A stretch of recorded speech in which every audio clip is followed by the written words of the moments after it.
When you hear the word pyramids, your mind probably jumps straight to the deserts of Egypt, right? Well, forget all that. Today, we're on the hunt for a mystery that's hidden in plain sight in a public park in Canada. Okay, so get this. Someone leaves a Google review, and they say, I call this place ancient. I like to call it the Pyramids of Sarnia. Now, that's not some famous archaeologist talking about Giza. That's a review for a small park in a Canadian border town. And believe it or not, that one single comment is the key to this entire explainer. It really gets you thinking, doesn't it?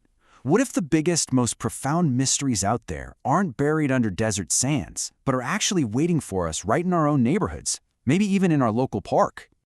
All right, so our story starts in Sarnia, Ontario, and right at the center of it all is one incredibly observant and creative person. So who's the person behind that wild quote? Her name is Christie Anderson. The sources describe her as this free-spirited artist, a photographer who is just completely in love with her hometown. She's out there day and night with her camera on a personal mission to capture the true soul of the city. Now, to really get what Christie is doing, you first have to understand Sarnia itself. Because this city, well, it has this fascinating, kind of complicated dual identity. It's a real tale of two cities in one. And this pretty much says it all.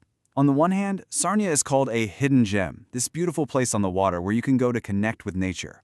But on the other hand, it's known all over as the Chemical Valley, this major international hub for industry.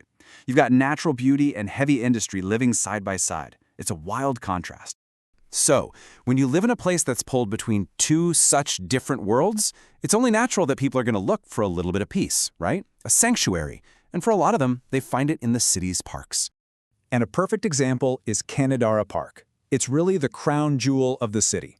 We're talking 84 acres of beautiful parkland, a super clean beach, tons of trails. It's a total haven for wildlife. This is the Sarnia you'd see on a postcard. And you can tell people really feel it. This one review says you can feel the magic of nature all around you. But, and this is a really big but, that picture-perfect magical escape, that's not the whole story when it comes to Sarnia's parks. So now, let's step away from those perfect manicured lawns. We're headed to the place that sparked Christie's Pyramids comment in the first place, Rainbow Park. And let me tell you, it is a very different kind of place.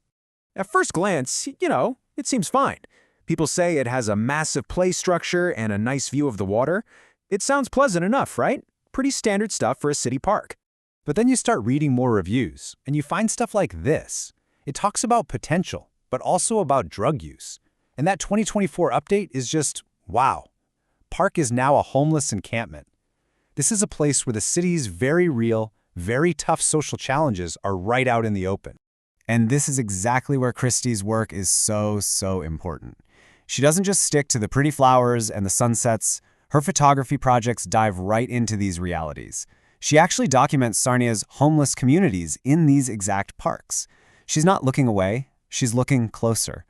Which brings us right back to the central mystery of this whole thing. In a park that's facing all these challenges, a place that, let's be honest, some people might just avoid, why on earth would she call it the Pyramids of Sarnia? And here it is, the big reveal. The Pyramids of Sarnia aren't actually made of stone. It's a metaphor. It's all about her search for the unwritten history, the hidden stories, the deeper meaning that's buried in these places that most people overlook. It's not about what you're looking at, it's about how you're looking at it. It's a totally different frame of mind. So her projects, like the one she did on Rainbow Park, are really about putting on this new lens. Her whole mission is to document these changing places, capture all the moments, the good and the bad, connect with the people who actually use these spaces, and then look for that hidden beauty and unwritten history that's just waiting to be found. So you see, the real discovery here isn't some ancient building. The treasure is a new way of seeing. It's this realization that a single, powerful, enlightening thought can completely reframe your entire reality. It's about finding that better place in your own mind, a new mindset that lets you see a place of struggle and find something ancient and meaningful there. And that's what opens you up to a better future. Christie Anderson found her pyramids in a park that many people had already written off. She found a truly life-changing thought that transformed her whole perspective. So, we'll leave you with this challenge. What hidden history, what deeper meaning, what pyramids are just waiting to be discovered in the overlooked corners of your own world? And what kind of enlightening thought might you find if you just start looking?